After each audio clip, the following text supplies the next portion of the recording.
And he ate it, and he goes, what kind of God would make something taste this good and then not let me eat it? And from that day forward, he didn't believe in the religion. As we expanded, then we got an Atari computer and got very into the illegal aspects of computers. The doorbell rings, I go answer it, and there's an FBI badge at the door. Jeez. Can we speak to the parents of Ralph and Joe Sutton? And she says, what are you doing for Christmas? And I said, oh, actually nothing, I'm Jewish. And she said, oh, I'm sorry, I thought you were normal. And she walked away. I'm very content in not knowing anything. I'm very content with the shit out there I don't understand. To say it's this or it's that is bonkers to me. From iron wombs our fathers dust breeze. Welcome to Badass Jews, everybody. I'm Aaron Berg, and as you know, it is freezing cold outside here in the summer in New York City, probably 103 degrees, but I am covered up because I am doing the universe on Saturday. I will not show skin, but my calves look very peeled, of course. With me, as always, my co-host, Jordan Rosengarten. What's up, man? Looking pumped. Saw you eating carbs out there. How are you feeling? Yeah, I'm good. I had some rice, had some steak. You were kind of shitting on the fact that there was some sauce on there, but you know what? I didn't mention the sauce. Oh, okay. I said it looked like jerky. The steak looked like jerky. Yeah. No, it was pepper steak, but they put like... Did you make that yourself? Of course not. I bought it. Why? Because I don't have time. How much does that cost? I think that cost about $8 per meal. Yeah, but like it's a small, little thing. But listen, I'm not cutting carbs like you. For me, like I'm trying to stay pumped. I'm trying to, I'm building size. Not doing any shows. Yeah. So, but you're looking ripped, dude. Like you're looking real lean. Yeah, I'm pretty lean. I'm pretty tired. I'm shocked that I was able to get in today. I was going to cancel, but then I was like, I can't cancel. We got too much shit to do. So we're going to rough it through, have some coffee. Everything's done for the day. Then I just got to get home and pose for half an hour. You don't look depleted. Like, in other words, your arms, I did full body pump, upper body pump today. Because like you're sitting like this pretty relaxed, I think, unless you're trying to flex now. No, I did upper body pump today and then upper body pump tomorrow and then Friday's off. Here's the problem, real quick. Weigh-ins Friday. So got to adjust everything. Right. I have no idea how to do that. I weighed in 1 pound underweight last time, which is perfect. Right. And so my coach is like, okay, we're just going to adjust the water. The timing. You got to get up at 3 on Saturday instead of 6. I got to be there at 6:15. Is he giving you diuretics? He recommended a natural diuretic. Okay. And when you piss, you lose like a pound. Yeah. So I weigh myself first thing in the morning, and then I'll go piss, and I'm like, oh, I'm down half a pound. Then I'll piss again, I'm down another half pound. So I'm not too worried about it, but he knows what he's doing, and I just you have to give your full trust to your coach. Like anytime I doubt him, I'm like, you want to do stuff? I was like, should I still inject on Wednesday? Right. And he's like, no. I'm like, come on. Nah, but yeah, that's where, especially when they're telling you to take less or do less, and you're like, really? But like, you have to trust that process. And I know that feeling. You just want to keep on throwing more at it. Yeah. Our guest today probably wouldn't even think of himself as a badass Jew, but I thought of him as a badass Jew. He was one of the first people that I thought of when we had 9 cancellations.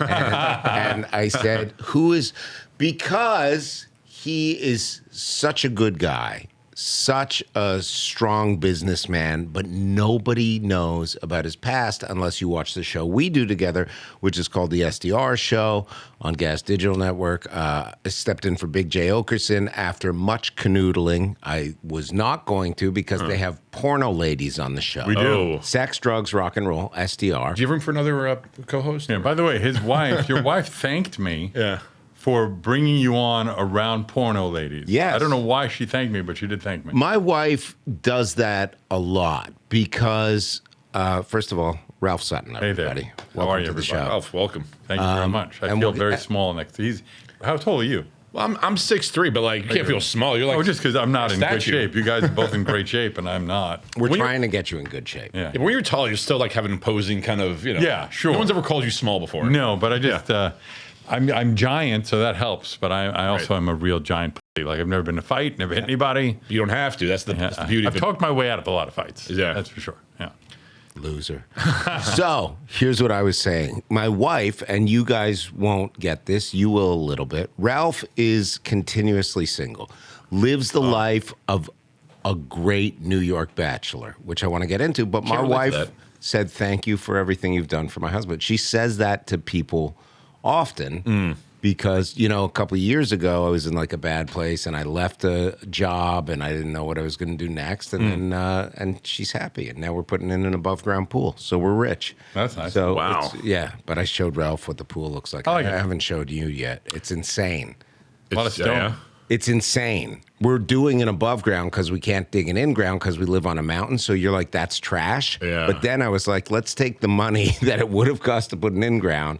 And I hired this amazing stonemason, and they're building a whole stone thing around this thing. So it looks like So it's elevated 5 feet, and it's absolutely gorgeous. It is really nice. Gorgeous. Yeah, it's Good. beautiful. all right. Walk us through you, New York. You have a twin brother born in different years. How do you think that happened? My head's going to explode. I have no idea. Yeah, New Year's Eve, New Year's Day. I was born December 31st, 1969, 2 minutes before midnight. My twin brother born 4 minutes later. I see. First time it ever happened for different days, different years, different decades. I was born in 69. Like one of those born in SAT 70. questions. Like Yeah. I feel like I was in school again. Holy shit, that's And crazy. we were going to be in the Guinness Book. And if you Google it, That's it crazy. says first time twins were born in different decades is, I think, 99, 2000. Yep. But it's really me, and my dad, being a good Jew, decided he could save money on tax deductions for the year. So they lied on our birth certificate and says we're both born in 69. Really? Yeah. So Jewish. Yeah. Now, your dad, what type of Jew? We're Syrian Jews on my father's side. Oh, wow. And my mother's side is Ashkenazi Jew. Oh. And Syrian Jews are the only. Syrians make the distinction, but it's not really a distinction. They just choose that if you're not from Syria, they are Ashkenazi Jews, I believe. Really? Well, here's the thing, though. It's Syrian Jews, from what I understand, and I could be wrong. is I that- could be wrong too. But I hear they just really like to marry their own. Oh, yeah. They go to the Deal, New Jersey, or they stay in like Right. their own place in Brooklyn. And my dad and my uncle, their brothers, were the first two in that tribe of super cliquey Syrian Jews Yeah. to marry outside of the Syrian Jew world. And my mom was treated like shit. So much so that at my wedding, at my dad's wedding to my mom, I wasn't alive yet, obviously. My grandmother on my father's side tried to set my dad up with one of the bridesmaids, saying he's not married yet. There's still time because the bridesmaid was Syrian At the wedding. at the wedding. Wow. Yeah, pretty crazy. Class act. That's crazy. Like within Judaism, there's like inner Jew, like that. Like it's like if you Yeah. say you're going to marry a non-Jew, it's like what the hell. But if you say you're going to marry like, a Sephardi Jew if you're Ashkenazi, it's like the same kind of like. Well, I would argue it's the same thing with black people who want, if you're too light-skinned black, Yeah. you're not in the black community with certain people. Yeah. It's sort of if you're not the same thing. Nigerian or whatever Yeah. it is, yeah, it's like this inner fighting. It's like, come on, It's causing more racism when it's already bad enough. Like people already hate the Jews. Do we need to add more segmentedness to it? It's crazy. for Yeah. sure. Now, you grow up in Brooklyn. I grew up in Brooklyn. My parents got divorced when I was, I think, 4 or 5. Your fault? Totally my fault. Yeah. What were you doing? What's crazy is that they were not made for each other. If you ever met my dad, they were not. They should not have been dating. But I took after my dad. Why? My dad was 30. I think he was 35 when he married my mom, and my mom was 19. Ooh. Right. So I like that. I take after my dad in that respect. But they got married because my mom didn't want to be where she was living anymore at home, and my dad was in the Syrian Jew community was considered super old, and it was time to get married. Okay. Right. So they got married. It was tumultuous from the start. They got divorced, I think, when I was 4. And then my dad remarried to even further away from the Jewish world to an Italian woman when I was about 12 or 13, and he stayed with her till she passed away. Is that why you look more Italian than Jewish? Maybe because I was around her. Yeah. Yeah. My mother's side is half Syrian, half Spanish, half Greek, but they're both Jewish. Right. So I'm a little Mediterranean, Middle Eastern. I'm somewhere in the middle there. So you and your brother growing up, just the two of you? Just 2 of Both us. of you guys are big and tall. No, we're twins, but we're fraternal. Oh. He's 5'7". That's like the movie Twins. Yeah, exactly like the movie Twins. And we would get that our whole lives. Oh yeah. Okay. And he's definitely better looking and far more likable. So he has that, and he's just 5'7". Okay. But he says 5'7". I think he's probably 5'6.5". Yeah, I used to say 5'7", 5'4.5". But honestly, it's better to be tall, likable, whatever. Like you're tall. Tall helps because I have a shitty personality, but I date well because of my height, and that's Yeah. my hit online on Instagram all the time is you can wear heels and I'll still be taller, and it works so much. You Really? can do that. I can do that. And the guys just show The guys up with heels show up in on? heels. Yeah. Yeah. Stilettos, they love I think it. that is though. Like, girls, they will respond more to the height than like, oh, you have big biceps or whatever. It's like, you know, that to them, like the height, the length will protect you. Not Yeah, I don't know why height is perceived as a positive quality. It really doesn't do anything. Right. I don't get it. It makes no sense. Like if you're lanky, not that you are, but if you're lanky and really, really tall, it's like, what the fuck are you gonna do to someone who's trying to like? I don't. Do you think it's a protective thing? Yes. Yes, I 100%, think it's yeah. very instinctual. And I think only men are attracted to other men's muscles. Well, yeah, that's for damn sure. Yeah. Speaking from experience. Yeah. I mean, it's women don't. Some women are into it, but they're like freaks. They like Here's how I muscle. look at it. Men and women are both shallow, right? Men are attracted to the physical, right? We want a hot girl. Women are attracted to the they can take care of me, the provider. So you take a guy that's not attractive, you make him a millionaire or you make him famous, Yeah. and then women are attracted to him. You take a guy in that same scenario and say, hey, see that girl at the end of the bar? You mean the fat one? Yeah. Well, she's a billionaire. And a guy would be like, who gives a shit? Right. But it's the same exact, it's both being shallow, but for different reasons. Right. But that height thing and again, I had it, before I even worked out, I was always tall, and I had that thing where it was like, ooh, tall. And then I start building muscle, and like, I'm more into myself, but then the girls are like, yeah, whatever. Yeah, I would say as long as you're not overly fat or extremely thin, Right. as long as you're averagey, that's fine. For sure. I mean, sure. it's Averagey. averagey. Word. Averaging. And if you have tons of money, that helps. Money helps. Money helps. Also, I say this a lot as the single guy here. I'm 56 and Yeah. single. You play to your strengths as you get older. When I was a kid, if a woman wasn't going to split the check, I was like, what the fuck is it like? Of course you split the check. We're both eating, Right. And as you get older, well, you're not as young and as strong or as in shape or whatever. So then you play to your strengths. Like, I know food better than anybody. I have more money than she does, most likely. So I'll pay for the meal. I'll get you an Uber. So you play to your strengths as you get older. Okay. So when you're growing up with your brother, is there a Jewish element to your household? When my grandmother on my father's side died, before then we would do Hanukkah, lighting candles. We even go to synagogue once in a blue moon. But when my grandmother died, which I was 9, I think, all that stopped. Like they were just doing it to make her happy. Because even when my dad was a kid, they grew up in a super kosher household, very Jewy, and one of his friends talked him into going to try Nathan's fried shrimp. Okay. Right? And he ate it, and he goes, what kind of God would make something taste this good and then not let me eat it? And from that day forward, he didn't believe in the religion, which is crazy that that's what it was. Shrimp. Shrimp did it for him. I eat shrimp. Well, you're not kosher. Have you ever been kosher? Nope. Have you? I grew up kosher, very kosher. Gay. But honestly, I still don't eat shrimp or any of that stuff just because, like, I'm afraid that I'm gonna get some sort of allergic reaction because I never had it. Oh, that's funny. So yeah, I mean, I don't enjoy, and I don't eat Burger King because of fitness stuff. So like, I basically by default eat kosher, but not like how you're supposed to practice it. I'm sure you've talked about this because you are Jews, but the reason why kosher exists, a friend of mine was a religious historian, is that Jews were always wanderers, right? So certain foods work better when you're traveling. You can't domesticate a pig to carry stuff. You can with a cow. You can make a cow milk, leather, food. It is a lot of purposes for that. But a pig does nothing. You just eat it. So they said it was not kosher.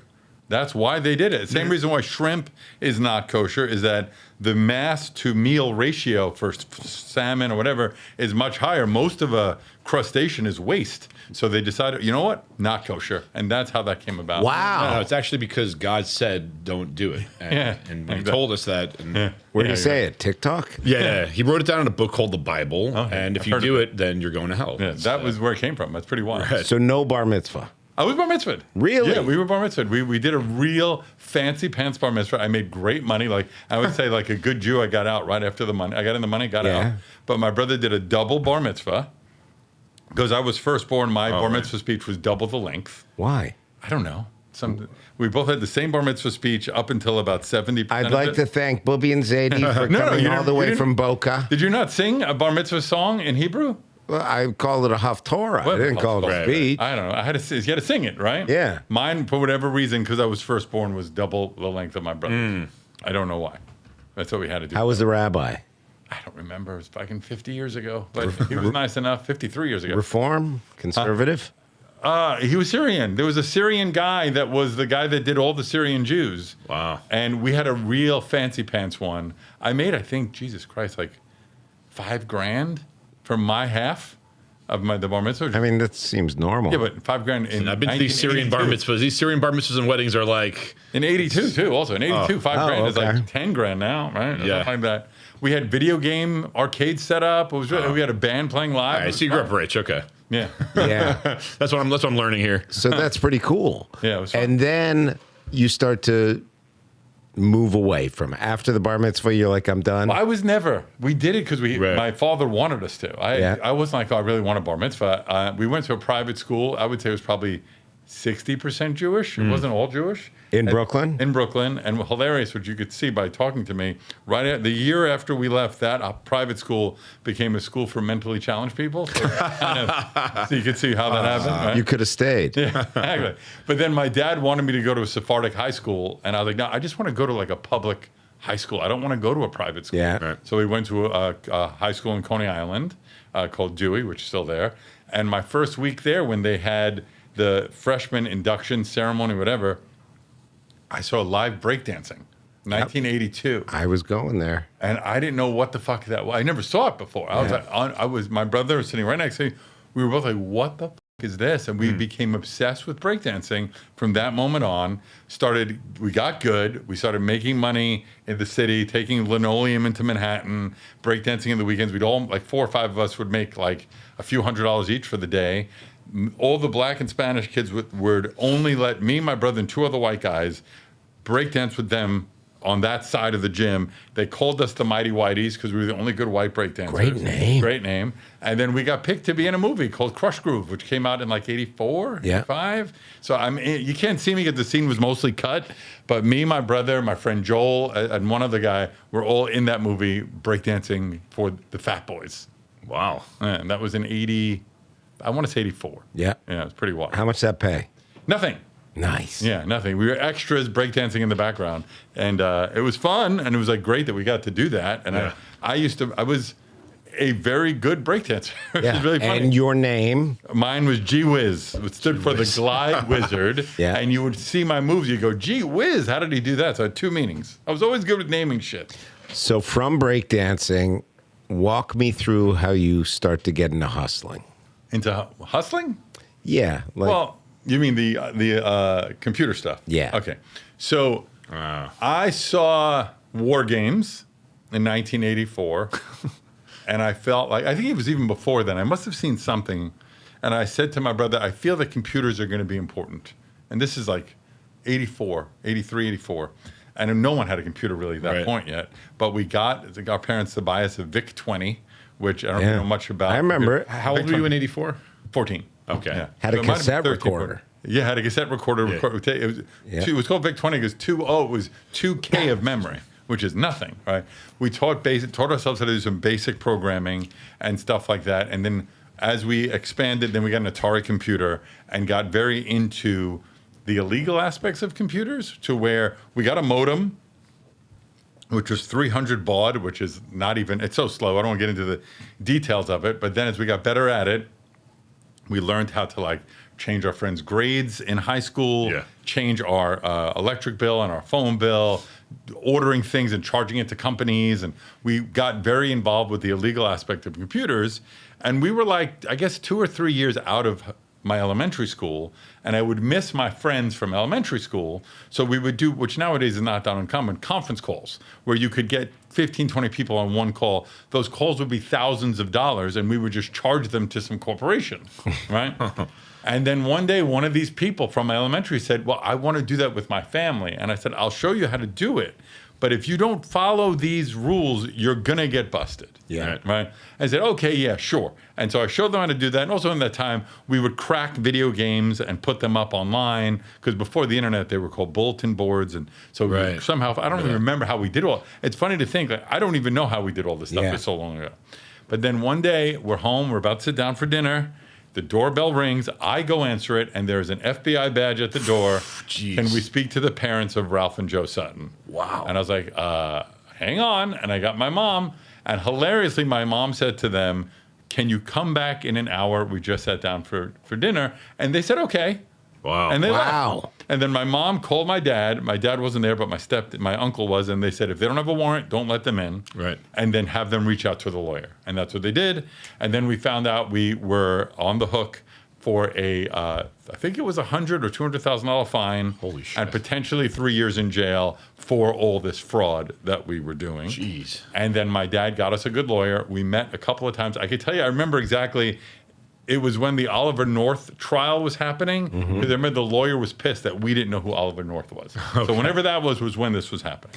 And my dad got a lawyer. We had to meet with him 2 or 3 times.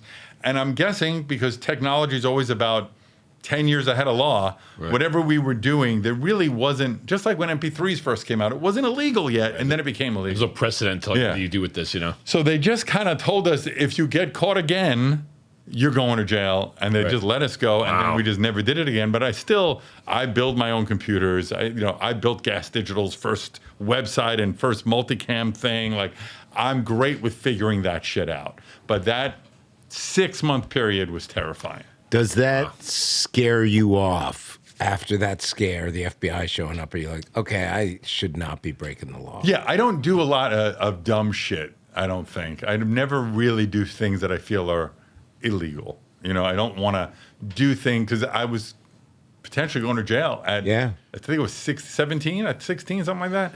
And that could have fucking been just terrible. But back then, especially, you didn't think anyone was really watching. I mean, Yeah. like you didn't think anyone was. Now you think everyone's tracking everything. But back then, like no one was really going on the internet. Right. There was no internet. Right. It was like you said, this bulletin board. Yeah. You dialed up to something. Yeah. And then so the idea that someone was tracking all this. Well, what's funny is also my parents knew what I was doing because we were breakdancing first. And breakdancing would be, you'd be out all night at clubs, bringing fucking linoleum to the city and dealing with derelicts. All my friends on the breakdancing side were hoodlums. Yeah. Right. And I got into computers. I became friends with all the nerds in the high school. I was home all the time. Yeah. And our phone bill was $5. Our electric bill was $10. So my parents knew. And I remember one time I was with my dad and his friend said to him that he met some girl that was living in Sweden and the phone bills were killing him. And he actually says, Ralph, take care of that for him. So I took care of it for him. So when we got caught, they couldn't be mad at us. They basically endorsed it. Yeah. Right. So I got arrested when I was 15 or 16. I was breaking into cars. And I got locked up. They took me to a cop station. Then they took me to a holding cell. And I was like, oh, I might go to jail. And people were like, you're going to go to jail. It's better than this. You get a radio. And I was like, I don't want a radio. And then my parents came and picked me up at City Hall. And I was shackled. Wow. Ankles, wrists to like How old? 8 guys, 15 or 16. geez. And I walked out and I remember the look on my parents' face. And I was like, I'm not going to do this Yeah, again. exactly. I really feel that It's way. like one and done. Yeah. When- Especially at that impressionable age. I've never been to jail, so. I don't know. I don't know if I feel like the abnormal one here, when that's very normal to not go to jail. I didn't go to jail, thank God. Yeah. Oh, that's right. Well, you almost, I almost went to jail. yeah. I didn't go to jail. That's happened to me. I've almost went to jail a few times. Yeah, I For never. what? Various things that we shouldn't discuss on this podcast. Epstein Island? Exactly. Like also, I will never, even when I was strip club DJing, right? I would never get in a car if I had anything to drink at all. Yeah. I just wouldn't get in the car. So most of the time I never drank when I was working, And in general, I never did any drugs until SDR Show. I never did any fucking drugs either. It's interesting because some people get the bug where they're like, oh, this is like, I could make a lot of money and let me try this a different way and do it. You know what I'm saying? Some people are like, I didn't get caught this time, so let me try it. You look at like all these famous like scam artists, like it's usually never their first time. Right, It's like their 5th time. But you went the other way. It kind of scared you away from it. Yeah. But you still continue to make a living on the outside of like For sure. mainstream Jewish culture. So how's the strip club DJ job? Well, I'll get you there real quick. So after, when I went to college, I went to a night. By the way, Division I athlete. Yeah. Wow. Yeah. He loves that story. I played racquetball for really? 1 semester for the Albany team in college. Oh, okay. But I went to the first year was a local college, Kingsborough Community in Brooklyn, and I went to some party at a nightclub in New York called the Palladium, and they were trying to do an underage night. like at the time, because that was right around the time in '86 was when they changed the drinking age from 18 to 21. So for 10 years, I think it was, you could be 18 to get in, 21 to drink, and then some clubs are trying teen nights, like up from 15 or 13 It was to 20. a huge thing in Toronto, too. So we went to this club, and it was Palladium, and there was nobody there. And it was such a beautiful space. The next day, I called my brother. I told my brother, I think we could get more people there than was there and make money at this. So we call, I don't even know how you get the number of the Palladium back then, but I call Palladium and I say that I'm a nightclub promoter. I was at your party last night. It really wasn't, and I always had a deep voice. Yeah. It wasn't that busy. We could get more people there. And he goes, all right, come in for a meeting. So I went in and we made a deal. First of all, it's funny. He asked me what was the name of the company. And I was wearing a T-shirt. My dad had a place at in Miami where, do you remember it was a Gary someone, he got into trouble for having, he was a presidential candidate that got into trouble for having sex with someone, and he was on a boat called the Monkey Business. I can't remember the name right now, but that was the place I stayed at, and they would sell T-shirts that said Monkey Business Crew before it was villainized, because the girls were wearing the shirt that said Monkey Business Crew. So I'm on the phone because what's the name of your production company? And I looked at it and I said, oh, Monkey Business Crew. Right? And that was our name. And we got hired at the Palladium, the first in-house promoters for Palladium nightclub. And then for most of my teen years, I was running the biggest nightclubs in New York, Palladium, Limelight, Mars, MK, like all these clubs. I was running nightclubs at 17, 18. Yeah. Yeah, it was Gary Hart. And her name was like Donna Rice or something. Look at that. If you look at that shirt, look at the picture. That one, click it. Oh, it's not the whole shirt. If that picture, he's wearing a T-shirt that says Monkey Business Crew right there. Yeah. That's the T-shirt I was wearing. That's funny. That's so, and so that's where we got the name of the company. And that we used that logo for our shirts. And So you're promoting Limelight? Limelight. What was that like? That's nuts. Yeah, because I always hear stories. You know, it's before my time. I always hear stories from people, and they're like, "Yo, you have no idea." No idea. Palladium was the biggest nightclub in the city. Oh, it was okay. Entire city block held 7,000 people. Wow. You know, it was nuts. And these then, were all ages parties. yes, I think it got 18 to get in. At that point, we transitioned to the 18 to get in parties. House music. House music so we started. I was loving dance music at that time and club music. And what time period is this? Like, where are we right now? 88, 87, 88. What's 87, the 90. club scene like? What's the club Wild. scene compared to now, though? Like, This is a shit. This is really? awful. Okay. Awful. Nothing like them. So They were monster clubs. Palladium, Limelight, Mars, MK, Club USA, Tunnel. They all held thousands of people. Yeah. And they were all packed all the time. There's nothing like it today. I don't give a shit what anybody says. There's no comparison. Right. Wow. And around a year or two in, then we go away to college. I go to Albany, right? So we started wanting to have parties still, but I was up at a college campus. So we started a fake fraternity. We called it 2 Apple Pie instead of, Phi Beta, whatever. So the Roman numeral 2, an apple, and a pi sign.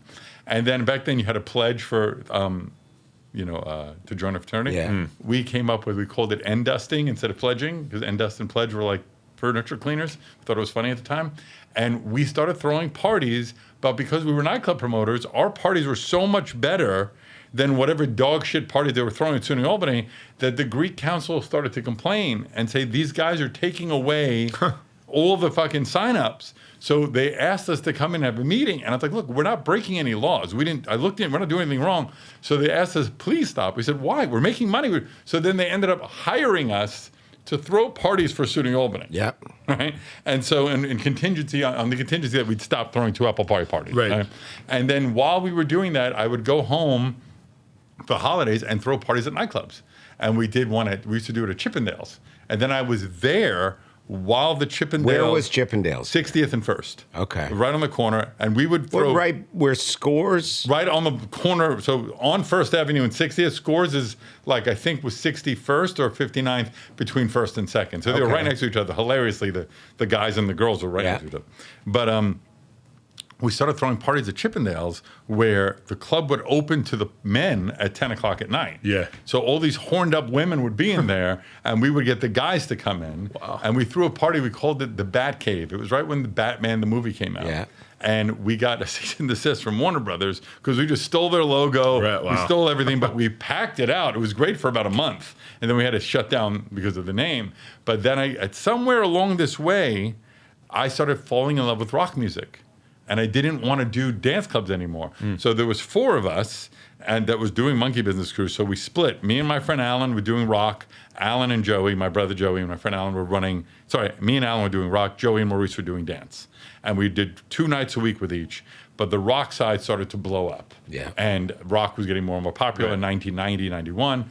And the dance side of it, they stopped. And then me and Alan started running Limelight on Sunday nights, which was Rock and Roll Church, which was unbelievable. That was when every strip club in the world, if a dancer was in 50 miles of New York, they'd come to Sunday nights at Rock and Roll Church in the hopes of blowing Axl Rose, because he would show up, or anybody would show up, and they would just be rock stars there. Wow. All the time.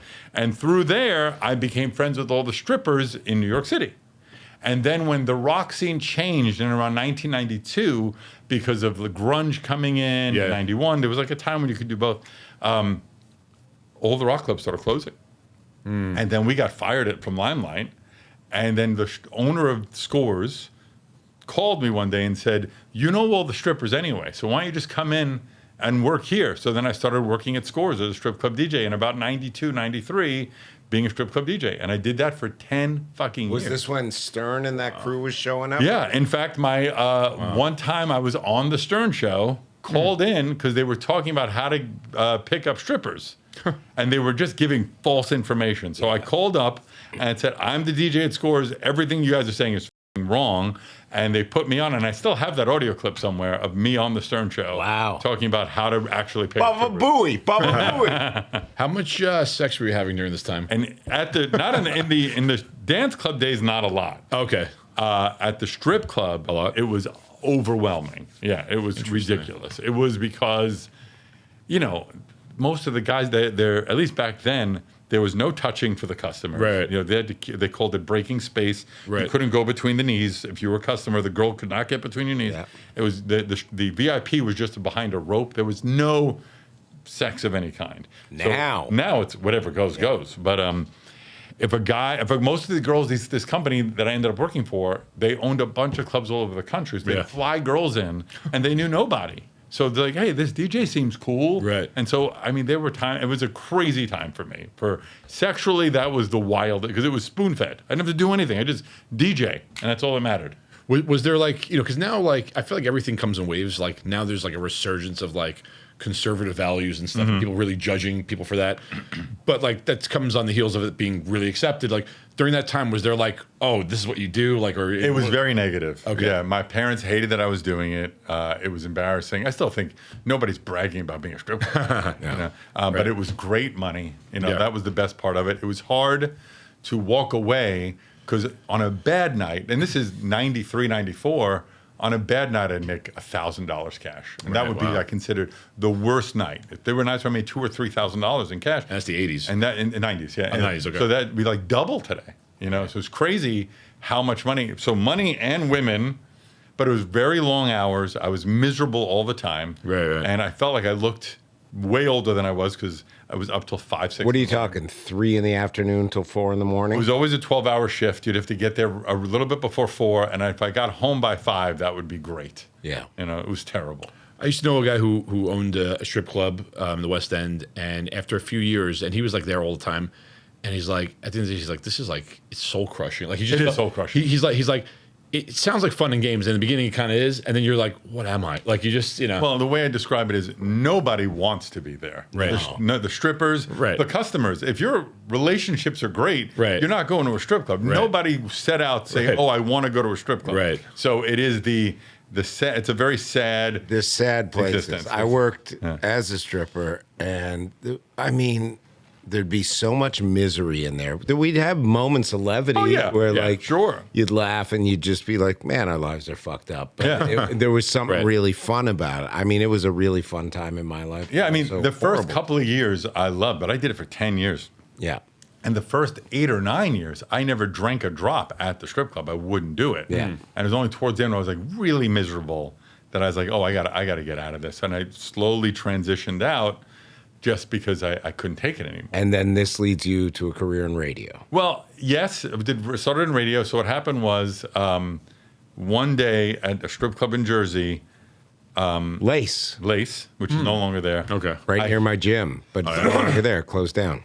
I hear a new guy on the mic. for the day shift, which was always the shitty shift. But he sounded good. Yeah. So I went up to him, like, hey, what's the story, man? You sound great. Like, he goes, oh, I'm a radio guy. I just moved up from Georgia, and I'm working at a radio station nearby, and I figured I could make some extra money doing this. And I said, I'll make you a deal. We didn't know each other at all. I'll teach you how to do this and be good at it and make money. Get me one audition at the radio station. He's all right. So we do it.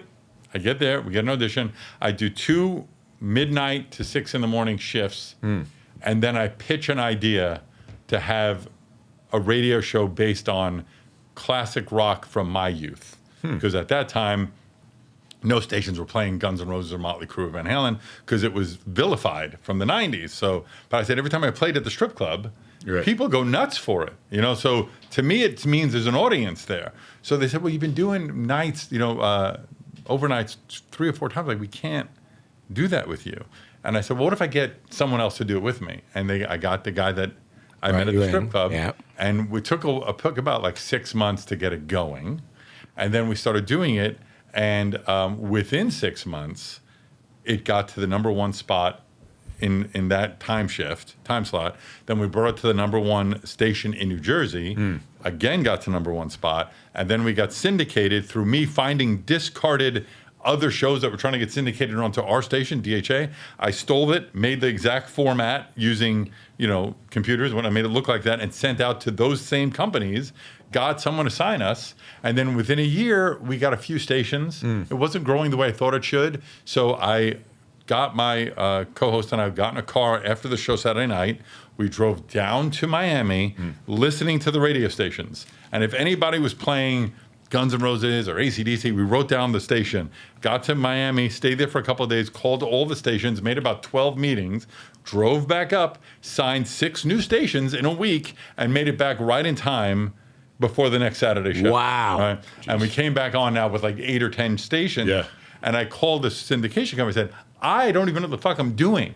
And I signed 6 stations in a week. You got 2 in 6 months. Like, something's wrong here. Yeah. Right. So I took ownership back and then just started doing it myself for a while, and then brought on another partner, got us up to about, like 100 stations at one point. And that led to me being a host on MTV and VH1, doing like the VJ nonsense, and then hosting a lot of music festivals and shit like that, and did that for a long time. It was pretty crazy. That was a fun run. And then do you have a feeling radio was dying and that's why you moved into podcast? 2 things. First, at one point in there as well, I started working in food, where I went to cooking school. I ran a restaurant. Where'd that come from? Boredom? My family, yes, and misery. What happened was my family owned a small piece of a restaurant. And the owner and I, the main owner, were friendly. And I would go there for free food, right? So he said to me, why don't you just start working here a little bit? So I started working there. And this was when I was doing the part-time in radio, too. And there were times where I ended up becoming the manager of the restaurant. And I did that for 4 years. All while this was happening, one time I was doing all 3 things: strip club DJing, running the restaurant, and radio. And I would work midnight to 6 in the morning on the radio station, and then drive an hour and a half to the restaurant and start my 8 in the morning shift. It's crazy. But I knew I was good at restaurants. I didn't love it. So once I found this route for the radio show and started to grow, I let the restaurant business go. But then doing the radio and doing MTV and doing the hosting gigs and stuff like that started to build. But then I noticed that the best story, there was a festival I was hosting called the M3 Rock Festival. Okay. And it would be always, every festival was like this: the big local rock station, and then my show, the tour bus. Backstage is a thing called Radio Row, where all the stations want to get the interviews with the bands as they come off stage. The further down the row, the less chance that they're going to do the interview, So it's always the main radio station that sometimes my show would even be on, and then tour bus, and then whoever else. Over the 6 years I hosted that event, my show was moving further and further down the row to where we were replaced by a Spotify guy, a YouTube guy, a blogger. And the last year I was literally in like a outhouse at the back last. Nobody came to do it. And I was like, oh, something's wrong here, right? And I was hosting this thing called Shiprocked, and they asked me if I knew any comedians. And I said, I know a guy named Big J. He's funny.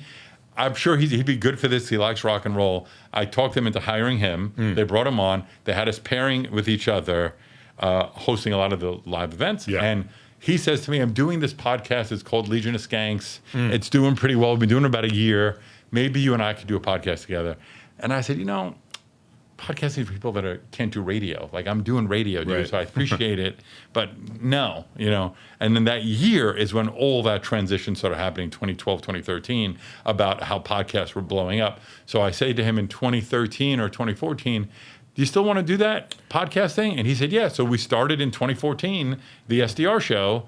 While we were just any band that was coming to do tour bus, we would just have them stay and do the Was there a podcast at the time where, because you were on the fence initially, but was there a podcast where you're like, oh, this is different now? Like, where you were looking at, like, this changed the rules of what's I think it was the news cycle of hearing how important podcasts were becoming. Yeah. And I just felt like, oh, okay, just like I guess just technology at that years of prior, it felt right. Reading these things, it felt like, oh, this is going to be the next iteration. Right.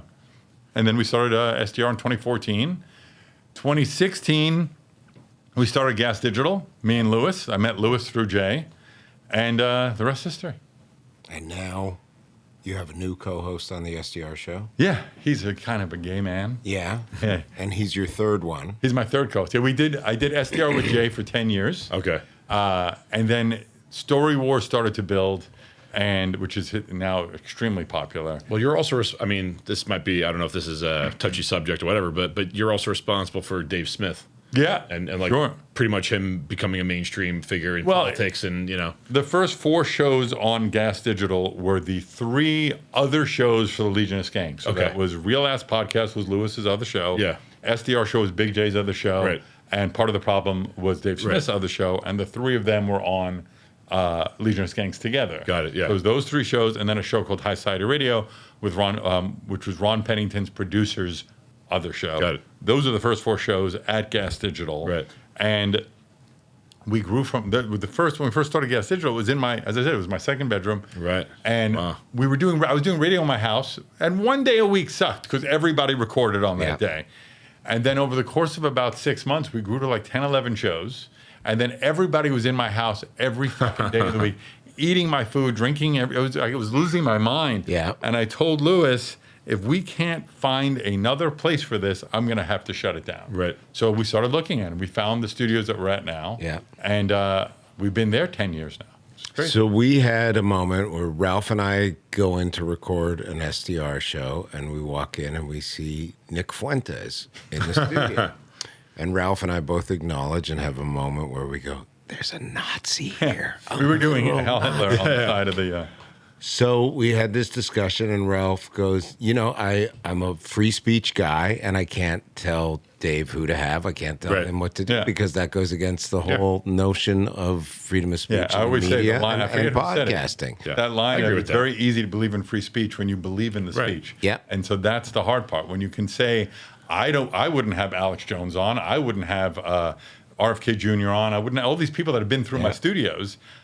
I don't have to agree with your politics. I won't have you on my show, but I'm not going to tell you who you can and can't have on.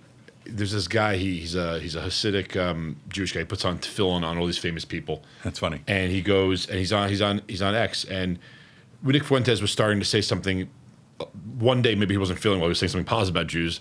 And this guy reached out to me and said, "Come on, come down. We'll hang out." And this religious guy, and everyone was beating up on the religious guy. "Don't do it. He's a Nazi. How can you talk to a Nazi? Why would you talk to a Nazi?" He said, "What do I have to lose by talking to a Nazi?" He said, "The worst case scenario, he feels exactly the same. Best case scenario, maybe he's like, oh, these Jews aren't that bad." And there's something. Yeah, that's what Jews strive for. They're not that bad. By the way, Nick was nice to us. Yeah. Right? He said hi. He was like, I don't fucking care. I'll say this though. I think the worst thing you can do is call them what they already. You're a disgusting. You don't think he knows that? Like, in other words, what are you going to do? Like, in other words, either have a dialogue, or block them, or not. But like, it exists. He's there. He exists in the world.